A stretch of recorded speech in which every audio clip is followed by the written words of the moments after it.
Hello, welcome to Lessons Learnt. I'm Sherry, and today we're going to have a little project for the house here. I want to make some table mats for some of my side tables in my living room that will actually serve as some giant coasters as well. So I have a couple of pieces of fabric here, and you'll notice I'm at my long arm.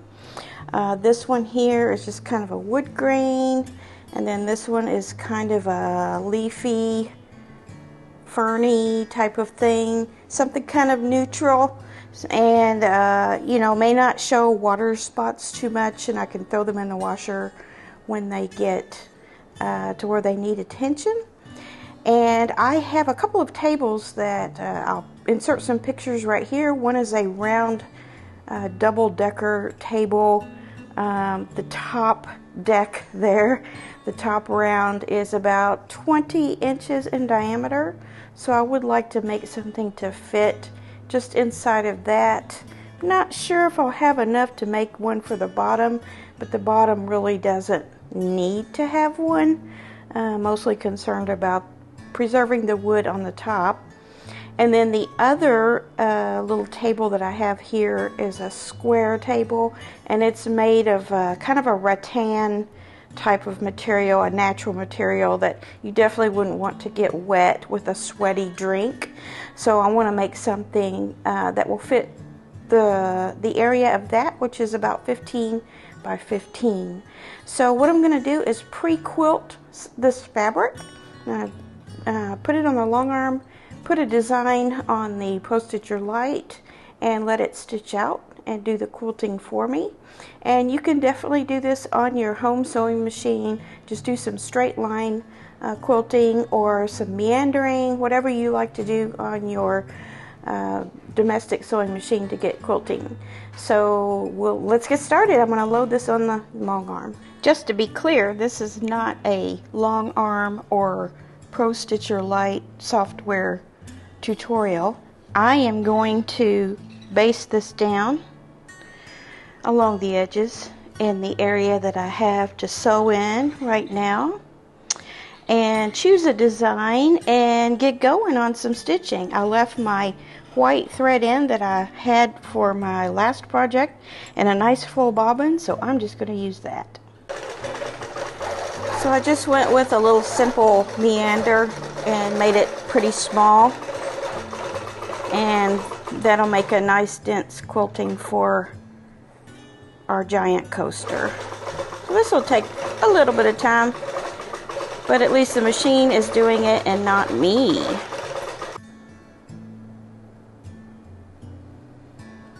Here's our quilted fabric. I'm going to take this off and take it up to the cutting table in the sewing room and cut out our shapes for our mats. Alright, I cut off a sliver that would get both of my mats that I want, my circular one and my square one, and so that way it will fit inside the frame of the video here, and you'll be not distracted by all the extra fabric that we had here. But we can use that other quilted fabric for more accessories for the house, more smaller coasters, more mats, whatever. You can have doubles of your mats, so you can trade them out while one is washing. You'll have a new one to put out. So just the basic concept of placemats is just that they fit your actual end tables that you have. Now if you remember my square table, I think I'll do it first, was 15 by 15. So I think I'm going to run this about 14, and that way once I get my binding on, it'll probably be about the right size. So the binding adds a little bit here and there, a little 1/4 inch here and there, with all the folding over and all that, and I'll show you that when we get to that point. So I'm just going to go ahead, easy peasy, and cut out a 14-inch square.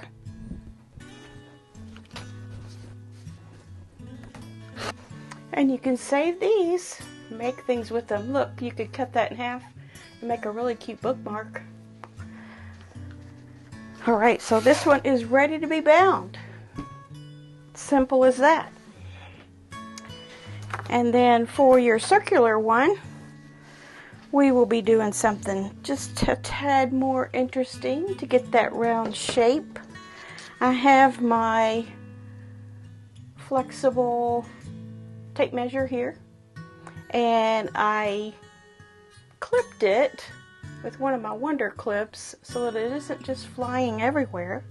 And you'll notice that the end of your tape measure has a little hole in it. So our tabletop was 19. I think I'll make this one 18.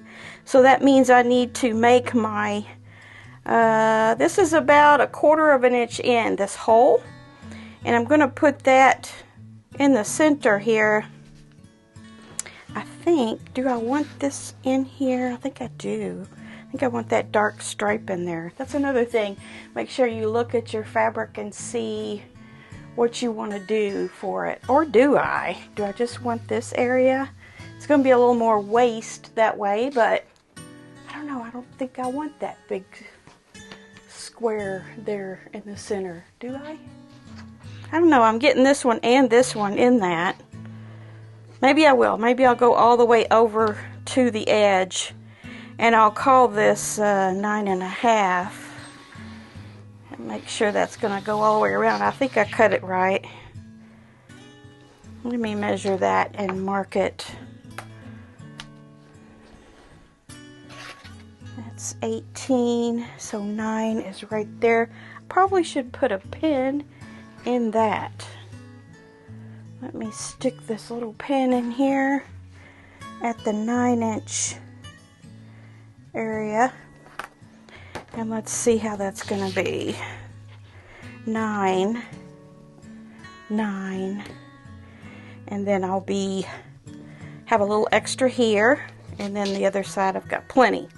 So what I need to do is go ahead and stick something in here, and then I'm going to attach my pencil to this 9-inch mark. I'll show you how I'm going to do that.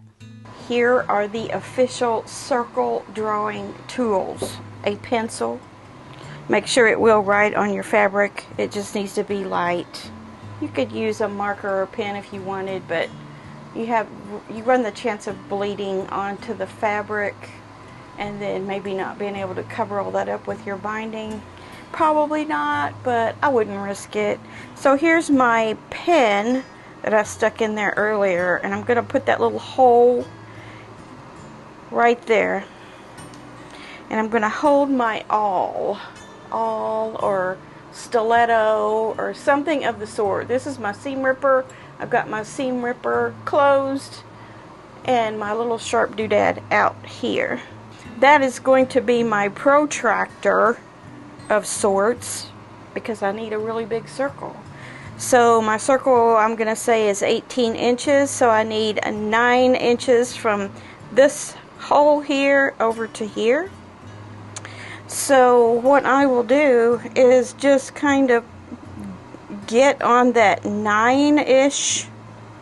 Now remember, I said I had about 1/4 of an inch, maybe a little bit less on the other side of the hole. So if you want to get really precise, it really matters, then you'd go 9 1/4. So I'm just going to go to the 9 just in case. And the first thing that happens is my lead breaks. I changed to a yellow one that will not push in. This is just one of my colored pencils that I use with graph paper. So here's my mark.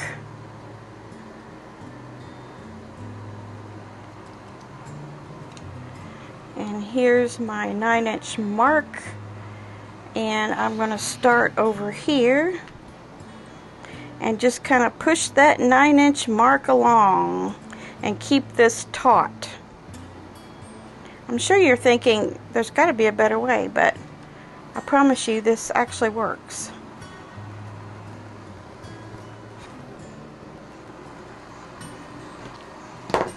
Okay, so I'm going to have to fudge a little bit right there. And then once I cut this out, I know you can't see this yellow, but there is a big yellow circle there. So I'm going to cut this out and fold it in half and then half again and make sure that it's even all the way around.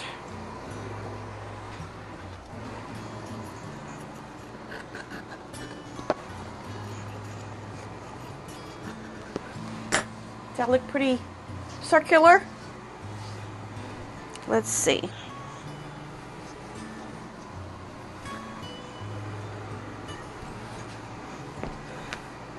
I believe it does. So there's proof that that works as a protractor. I have a little bit of a something other right there. So you can refine it a little bit if it's not as circular as you dreamed that it would be. But that will work. Too bad all of my tables aren't square. But once we put a binding on this and on this, we will have our table pads finished. Now on this one, I'm going to use, I probably will use this fabric here for the binding. I have some extra yardage, and I also have pieces off of my quilted piece that I can use. So I think this will be darling on there. And you just do this like you would a normal quilt. You just, you know, do your 2.5 or 2 1/4, whatever you like, double it, sew it onto the back side, and then back around to the front side. That's what I'm going to do with this one. And then this one will probably need to be biased. So we'll be cutting out of our fabric yardage that I have of the leaf some bias strips for this one. But it's the same process. You're just cutting them on the bias. But you still cut your 2 1/4 or 2 1/2, fold it, connect them, fold it, and then sew it on. It's just that being on that bias will help us to move around our circle without it being puckery. It'll stretch just nice enough to lay flat. And I will show you that in just a minute. Here's how you cut bias binding. You take your fabric that's folded as normal. This is your width of fabric. See my selvage down here? This is my fold. Your ruler, all of your rulers, if they're of any quality at all, should have a 45-inch line, and it says it. There's a 60, a 45, and a 30. And yes, those are the three that are on this. 60, 45, and 30. We want the 45. Take that 45-inch line and leave it parallel with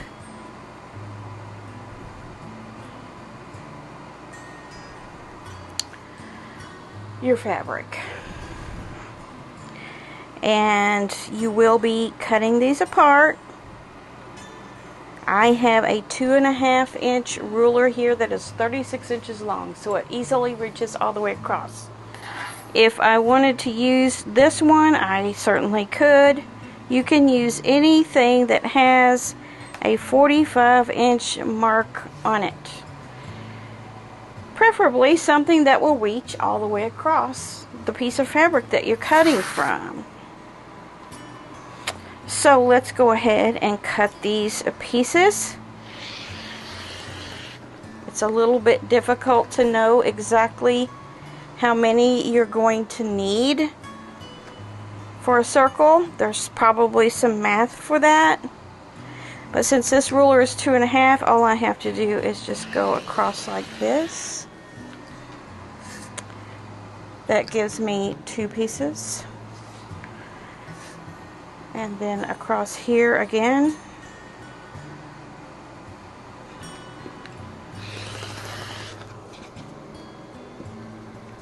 That's not cutting right where my 2 mats meet. And then I probably would turn this way and cut another long piece. And by then, you've got your 45 already cut, so all you have to do is lay your ruler next to it. And that may actually be enough.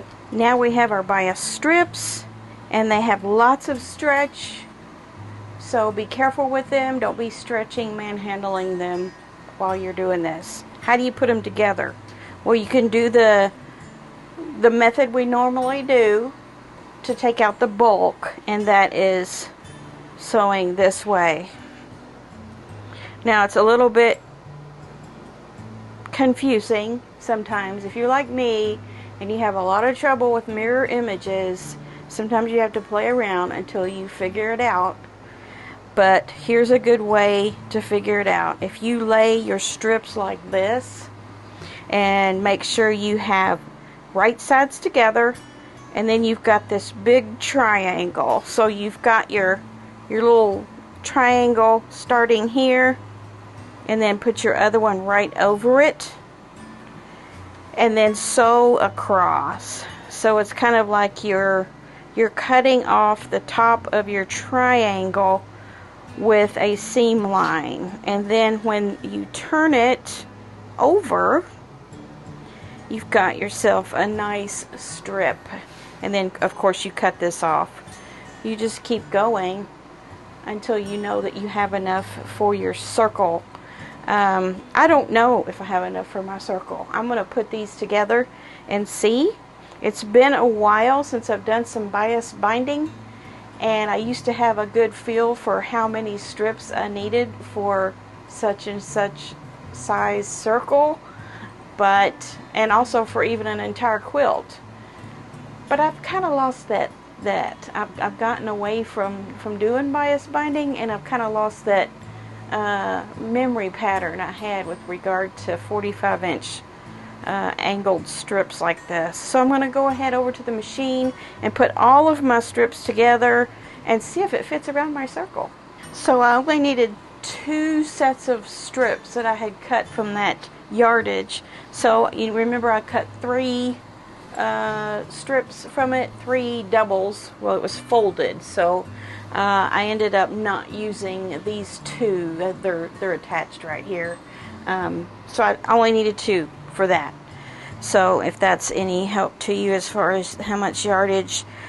Same thing with your normal adding your binding on. It's just that now you have this flexibility in your binding, and this is one of those times that I use clips just to kind of keep it in place while I'm stitching that down to the back, and then I'll do the same thing for the front. When I flip it around, I will use clips on this. I don't usually use clips or pins when I do binding normally, even on a big quilt. I just hold it with my fingers and guide it through my machine. But this is one of those times where it's just not as stable as it normally would be with the regular binding. Now my square mat will be. It'll be exactly like binding a regular quilt, and I probably won't even show you that. But I will take this over to the machine and set it up where you can see how I'm doing this.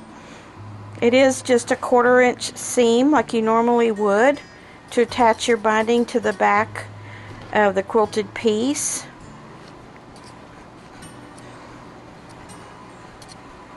Yeah, and leave enough to attach here. So I'm going to go ahead and move that clip up, and then leave enough here where I can sew that together. So your normal 10-12 inches that you keep open here, you want to do the same thing. I think I'll go ahead and cut some of that off so that it's not in my way. So let's go over to the sewing machine and sew this down.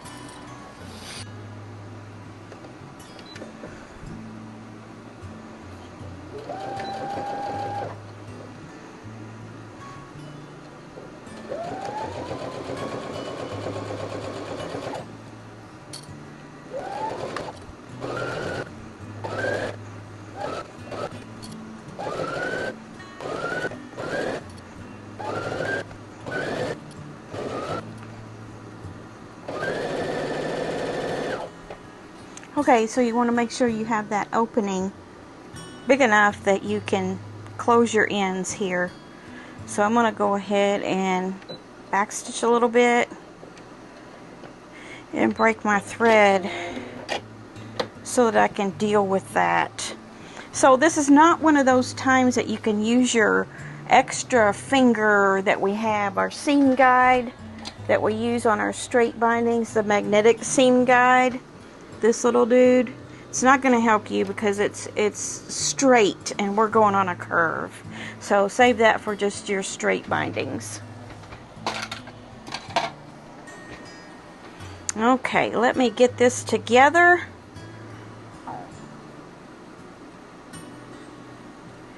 I'm not going to do this on camera because it's very fiddly. You know how to do it. Okay, I've got that all closed up all the way around. And now what do? The same thing we normally do. Just flip that over and top stitch it down. So it's the very same. However, I will use clips. Now it's going to want to naturally just want to flip up over to the other side by itself. It just wants to do it because it's on the bias like that and you're going around a circle, so you can get a good head start by just going ahead and flipping it up all the way around. Looks like a pizza pan. See that? So you can, if you feel okay not using the clips, fine, but you're going to have to be careful about when you get to the end. You're going to have extra fabric and it's going to be wanting to roll.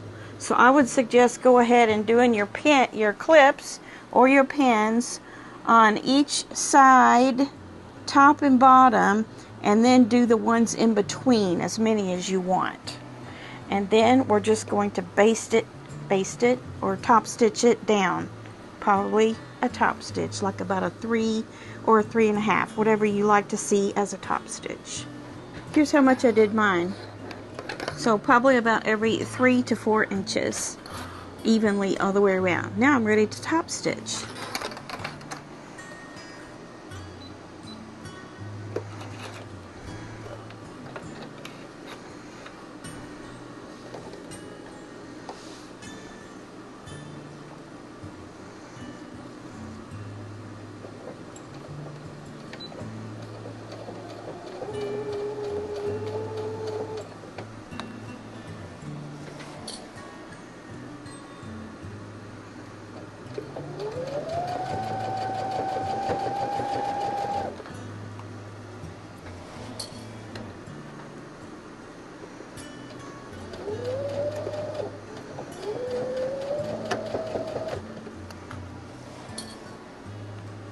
It turned out great.